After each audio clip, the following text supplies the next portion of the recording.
For southern Worcester County, southern Middlesex, over to Norfolk County. The storm we were looking at that time was right now is approaching Holliston, Medway, Milford area itself, and moving off to the east. It appears right now the worst of it should be passing to the south of Boston itself. We're having a redevelopment along that same line back towards Leicester and the Auburn area. So that's another cell that we're watching very closely, and we're having another storm now blow up out in western Massachusetts. Right now it's on the West Springfield Holyoke border, again moving to the east, and that storm is strengthening, and that's very near where the storm that caused the tornado in Springfield passed through a couple hours ago. Well, Alan, is it a good sign that it has been quite some time since an actual tornado has been on the ground there in western Massachusetts? It has. I don't have the exact date because even though we knew this was going to happen, we haven't had a chance to actually look it up. Oh, no, For some reason, I think it's like 2008, but I'm not positive. From earlier this evening, since there is no tornado actually on the ground now, and it's been some time since one has been confirmed, is that a good sign that these storms possibly may be letting up? The best thing I've got for the eastern storms is they're starting to encounter some cooler air that was over Plymouth and Bristol County.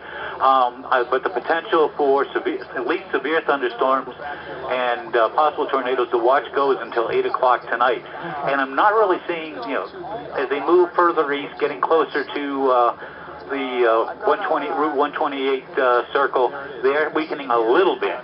However, back west of 495 and over towards Worcester and points west, we're starting to show redevelopment. So we've still got for central and western Mass. We still got another couple hours to go through. Alan, we've been showing some pretty significant damage in Springfield, and we're looking at some debris from the storm earlier. But going back to what you said just about a minute ago, is there now another cell, or there sounds like this new concern? You talked about a storm that's blowing there's a new cell that's good. There's a brand new cell that's been forming up over the last half hour, 45 minutes, out in the West Springfield, Holyoke area. We actually started picking it up on radar west of Westfield, and as that storm moves east, it has been intensifying. So it's a storm we're watching very closely. We currently have we did just issue a tornado warning on that storm. I'm just looking at our overlay. I'm not on the radar itself right now, but that storm's still packing a punch, and the potential's still there, unfortunately, at least for another 1 to 2 hours. So it just shows you, even though the storm has passed through one given area, you can't really let your guard down once it's done. It may eventually, or it could even, gain more strength and start up again. Definitely. But once you have a storm that passes by you, that's it for that storm.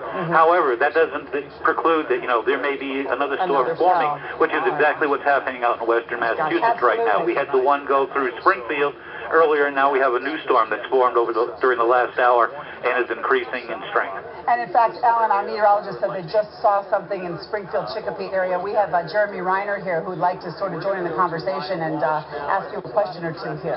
Yeah, go ahead. I just in the Granby area, you're about 5 minutes away from Thunder and Lightning, Belchertown, 15 minutes. Let's get a look at what's happened. Talked about that. Okay. We did go ahead and, hold on a sec. Yeah, the tornado watch was extended into southeastern Massachusetts. Before it was pretty much left off at Worcester and Norfolk. It did get extended down into Plymouth and Bristol counties. Okay. And, but as far as extending the watch time frame, they wouldn't be, they wouldn't be looking at that after we get past the 7 o'clock hour to see how things are developing, or if they're starting to calm down a little bit.